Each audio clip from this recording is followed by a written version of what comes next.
ഇന്നലെ ജിൻഡോയ്ക്കെതിരെ ഉന്നയിച്ച ഏറ്റവും ഗുരുതരമായൊരു ആരോപണമായിരുന്നു ശരണ്യയുടെ മുടി പിടിച്ചു വലിച്ചത് ജിൻഡോ ആണ് എന്നുള്ളത്. അതിൻ്റെ ആസൂത്രണത്തിന് ചുക്കാൻ പിടിച്ചത് ഗബ്രി ആയിരുന്നു. ഗബ്രി ഇന്ന് പവർ ടീമിനോട് അത് പറയുകയും പവർ ടീമിലെ അംഗങ്ങളെല്ലാവരും കൂടെ ചേർന്ന് ജിൻഡോയെ ജയിലിലേക്ക് പറഞ്ഞു വിടുകയൊക്കെ ചെയ്തു.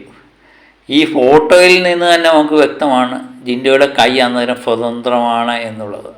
അന്നേരം ഒരു മുടിയും അതിനകത്തില്ല, വ്യക്തമാണ്. ഈ വീഡിയോകളും വാർത്തകളുമൊക്കെ പല ചാനലും ഫോർത്ത് ജംഗ്ഷൻ ചാനൽ അതിൻ്റെ വീഡിയോ പുറത്ത് വിട്ടിട്ടുണ്ടായിരുന്നു. നമുക്ക് ആ വീഡിയോയും കാണാം, അതിൻ്റെ ഫോട്ടോകളും ഒക്കെ ഒന്ന് കാണാം. ഈ വീഡിയോ ഒന്ന് ശ്രദ്ധിച്ച് ഓടി വന്ന് ഗബ്രി ജിൻഡോയെ പിടിക്കുന്നു. ജിൻഡോയും ഗബ്രിയും കൂടി ശരണ്യ അന്നേരം ഓടി വരുന്നുണ്ട്. ഓടി വന്ന് ശരണ്യയുടെ മണ്ടയ്ക്കോട്ട് അങ്ങ് ജിൻഡോ നിലം തെറ്റി വീഴുകയാണ്. അടി തെറ്റി വീഴുക എന്ന് പറയത്തില്ലേ, അടി തെറ്റി വീഴുകയാണ്. അപ്പോഴാണ് പ്രോപ്പർട്ടി നശിച്ചു പോകുന്നത്. അത് നമുക്ക് വ്യക്തമായി കാണാം. എന്നിട്ട് ഇവർ രണ്ടുപേരും കൂടെ ശരണ്യയുടെ കൈ അപ്പോഴത്തേനും ജിൻഡോയുടെ കഴുത്തത്ത് പിടിച്ച് മുറുക്കുകയാണ്.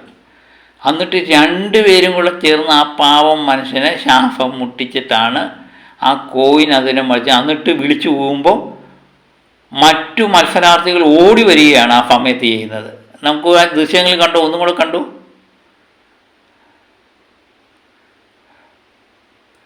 അതങ്ങനെ എല്ലാവരും കൂടെ അന്നേരം ഓടി വരികയാണ് ചെയ്യുന്നത്. അപ്പോഴത്തേനും ആ മത്സരാർത്ഥികളുടെ എന്തിനു ഓടി വന്നു എന്ന് എനിക്ക് മനസ്സിലാവുന്നില്ല. അപ്പം കൂടെ അപ്പോഴും ജിൻഡോയുടെ കൈ സ്വതന്ത്രമാണ്. ശരണ്യയുടെ കൈ, ഗബ്രിയുടെ കൈയെല്ലാം ജിൻഡോയുടെ കഴുത്തത്താണ് ഇരിക്കുന്നത്. അത് കണ്ടോ? അപ്പോൾ എല്ലാവരും ഓടി വരുമ്പോൾ ഗബ്രി അങ്ങോട്ടൊന്ന് നോക്കിയിട്ട് പെയ്യെ അങ്ങ് മാറുന്നു. എല്ലാവരും കൂടെ ഓടി വരുമ്പോൾ ഗബ്രി എന്തുകൊണ്ട് മാറി? ഇതാണ് ഇപ്പോഴും ചോദ്യചിഹ്നമായിട്ട് അവശേഷിക്കുന്നത്. യഥാർത്ഥത്തിൽ ആ ശരണ്യയുടെ മുടി പിടിച്ചു വലിച്ച കൈ ഗബ്രിയുടേതല്ലേ? ഒരു ചോദ്യമാണ്. പലരും ഫോർത്ത് ജംഗ്ഷൻ പറയുന്നുണ്ട് അത് ഗബ്രിയുടെ കൈ തന്നെയാണ്, ഗബ്രിയാണ് ആ പെരിങ്കള്ളൻ എന്ന് പറയുന്നുണ്ട്.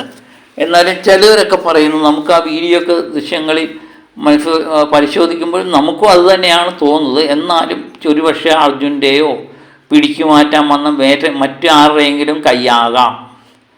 ഇത് കേട്ടപാടെ ഒരു മനുഷ്യൻ്റെ രണ്ടുപേരും കൂടെ ആക്രമിക്കുന്നതിനിടയിൽ ബാക്കി എല്ലാവരും കൂടെ ഓടി വന്ന് ആ മനുഷ്യനെ പിടിച്ചു മാറ്റി രക്ഷപ്പെടുത്താനുള്ളതിന് പിടിച്ച് വെച്ചു കൊടുക്കുകയാണ് ചെയ്യുന്നത്.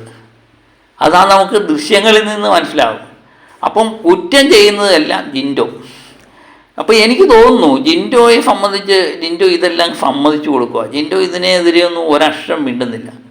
ജിൻഡോയ്ക്കറിയാം ഇത് പുറത്ത് ചർച്ച ചെയ്യുമെന്നും ഇതിലെ യഥാർത്ഥ കള്ളനെയൊക്കെ പിടിക്കപ്പെടുമെന്നും അതുകൊണ്ട് തനിക്കൊന്നും പേടിക്കാനില്ലെന്നും ജിൻഡോയ്ക്ക് വ്യക്തമായിട്ടറിയാം എന്ന് എനിക്ക് തോന്നുന്നു. കാരണം ഇത് നമുക്ക് ചർച്ച ചെയ്യും, ഇവിടെ അറിയപ്പെടും, ഇത് പിടിക്കപ്പെട്ടോളും എന്നൊക്കെ ജിൻഡോയ്ക്ക് അറിയാം.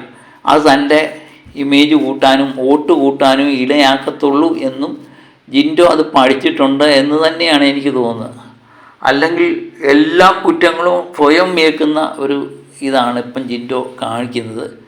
പിന്നെ ജിൻഡോ പറഞ്ഞിട്ടും പറ്റിയ കാര്യമില്ല. എല്ലാവരും കൂടെ ഒന്നിച്ച് ജിൻഡോയ്ക്കെതിരെയാണ് നീങ്ങുന്നത്. ജിൻഡോ കുറ്റക്കാരനാണെന്ന് അങ്ങ് വിധിച്ചോട്ടെ. നമ്മൾ പുറത്ത് ഇരുന്ന് കുറ്റക്കാരനല്ല എന്ന് വിധിക്കുന്ന ഒരു നിലപാടിലേക്കാണ് നമ്മളും പോകുന്നത്. എന്നാലും എല്ലാ ചാനലുകളും, മിക്കവാറും എല്ലാ ചാനലുകളും ഈ വീഡിയോകളും ദൃശ്യങ്ങളും ഒക്കെ ഇട്ടിട്ടുണ്ട്. അങ്ങനെ ജിൻഡോയുടെ കുറ്റക്കാരനല്ലെന്ന് തെളിയട്ടെ. നാളെ ലാലേട്ടൻ വരുമ്പം ഒരപേക്ഷ മാത്രമേ ഉള്ളൂ. ഈ കാര്യങ്ങൾ വീഡിയോ സഹിതം ഇവരെ ഒന്ന് പറഞ്ഞ് മനസ്സിലാക്കണം. ആ പാവത്തിൻ്റെ നിരപരാധിത്വം ബോധ്യപ്പെടുത്തണം. മറ്റു മത്സരാർത്ഥികൾക്ക് അങ്ങനെ ലജ്ജയൊന്നും തോന്നില്ല, അവർക്ക് മാപ്പൊന്നും ചോദിക്കാനും തോന്നില്ല. എന്നാലും യഥാർത്ഥ കള്ളൻ ആരാണെന്നൊന്ന് അവരുടെ മുന്നിൽ പ്രദർശിപ്പിച്ച് കാണാനുള്ള ആഗ്രഹം കൊണ്ടാണ്.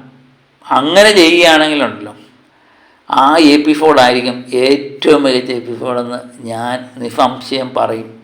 എന്നിട്ട് ബിഗ് ബോസിനെ ഇത്രയും നാളും ബിഗ് ബോസ് ചെയ്ത് എല്ലാ തെറ്റുകളും മറന്ന് ഞാൻ സ്വീകരിക്കും, സ്നേഹിക്കും. അത്ര മാത്രമേ എനിക്ക് പറയാനുള്ളൂ.